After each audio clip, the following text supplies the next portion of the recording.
How's it going? Told you guys I was gonna make a video, so this is part 1 of 3 of our safety series videos. So 1's gonna be about our safety bag, okay? 2's gonna be about our huli drill, and 3's gonna be about towing. But today we're just gonna talk about the safety bag. These bags, as you will see, I'm gonna go over each item, need to go out with every group that goes out. So if there's a men's group and a women's group, or a novice and an open group, one bag needs to go with each group. Okay, if there's only one big group, then just one bag. Okay, but I'll go over that again. So first thing, we have 2 bottles of water. Okay, for whatever reason, if someone's dehydrated or whatnot, those are gonna be in the bag. We have 2 types of tape: medical tape, so sports tape, and duct tape. This is in case something cracks, Yaku cracks. You can tape it up with paddles or whatnot. You can kind of do what you need to do with that. The marine whistle, this is a really loud whistle to gather attention from a boat or another paddling crew or whatnot. So this is going to be in there as well. We have 2 strobe flashers, which are, it's a flashlight, it's a strobe, and it's actually a whistle. If all else fails, there's a whistle at the bottom of it that you can get it off.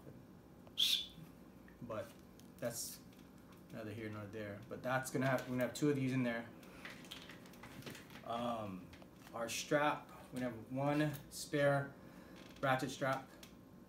Okay, in case something happens that this is your last resort, you gotta tie it down. When that boat overturned a couple weeks ago, we had a lot of people who were cold. So each bag is gonna have at least 5 Mylar blankets. Okay, even though they get wet, they're meant to keep your body heat in. They're better than nothing at all. So it's gonna be more of a windbreaker, but it's supposed to keep your thermal heat. Okay, so the 5 Mylar blankets. Lastly, this, our VHF radio. Each bag is gonna have one. The battery's gonna last a long time, but I'm gonna be charging these monthly.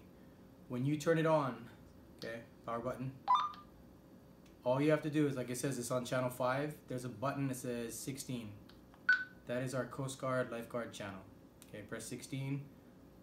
You press the side depressor button and you say Mayday, Mayday, Mayday 3 times. That's gonna get immediate attention. Okay, this would have taken a lot of time off that clock when they had that issue. Okay, the lifeguard station is right inside the basin of the jetty, so they would have been out there within minutes. So this is a must. Okay, this needs to go on.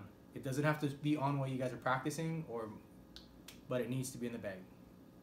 Okay, channel 16, Mayday, Mayday, Mayday.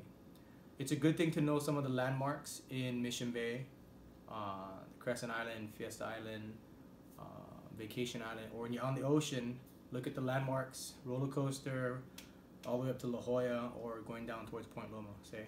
Okay, so those are really important. But this, lifesaver.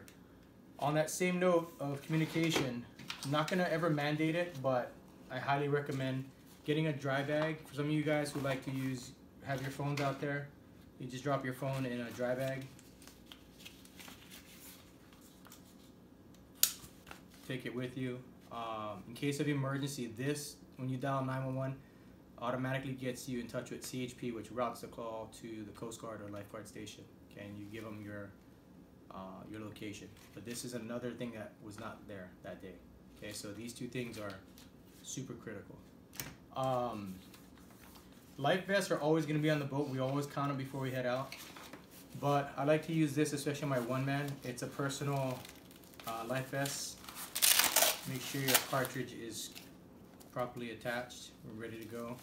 I tested mine out of my pool just so I knew what it would inflate to being like, and it was just basically a blanket pillow. So all of this stuff, minus these 2, are going to be in this safety bag. Okay, and it's a dry bag, pretty durable. So all of this is going to be stuffed in there.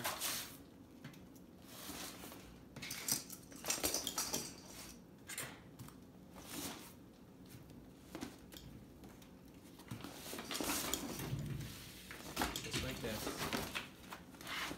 It's going to have our club stuff. I put my phone number just because I know the phone number to put.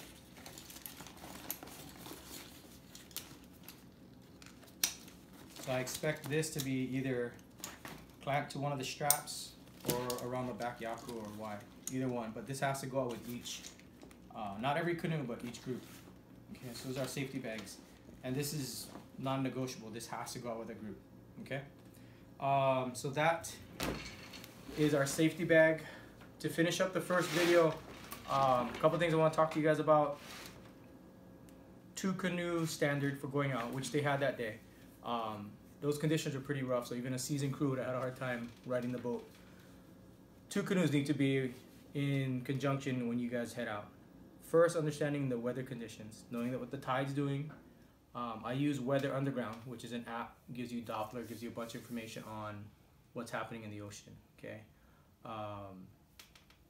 Checking your crew's capabilities. Okay, now that's a hard one because it's kind of subjective. Sometimes people are like, well, I can't swim, I can tread water. Our sport is designed so that you don't necessarily have to be a great swimmer to participate. We do have safety precautions in place, but it is a huge benefit. But letting your steersman or leader know that, hey, swimming might be an issue for me, okay? So they can check on you right away. Check the rigging, cords, and ratchets before heading out. Don't assume that someone's gonna do that for you, or don't assume the equipment's ready to go. Front and back Manu hatches are good. They're sealed. Any damaged areas need to be reported. Okay, you have to let us know so we can fix those things. If you guys have any questions, again, this is only part 1. This is our safety bag, and part 2 is going to be about hoolies, and part 3 is going to be on towing. Okay? All right, guys.